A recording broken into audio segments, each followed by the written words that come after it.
My name is Dr. Debra Peppers. I really am Dr. Peppers, and I am on the board.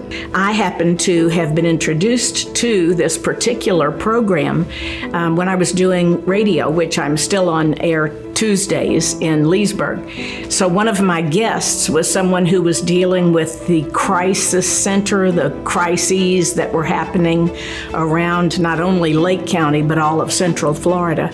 And of course, one of the main draws for me was that these were people who were really getting something done, not just talking about it as I do on a talk radio, but they were actually getting done what they wanted to do. Most students these days want somebody recently out of their position to find out what it is that they did right, that sometimes they're not having the either capability or the knowledge to do something better for themselves.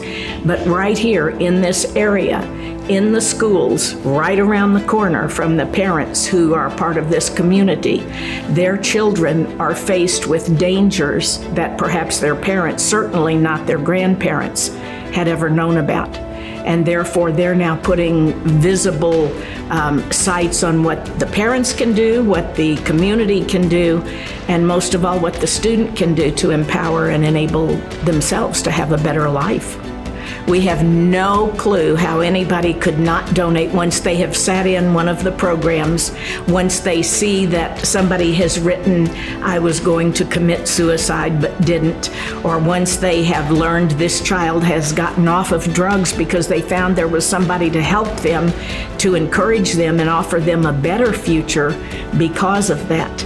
So if anybody were to be able to contribute in any manner, whether it's time, talent, or treasure, to be kind of colloquial, but I think if we all could make a difference with a $10, $20, $50, $100, or even to leave some type of a legacy to help, knowing that the next set of generations will be better because of something they were able to contribute to.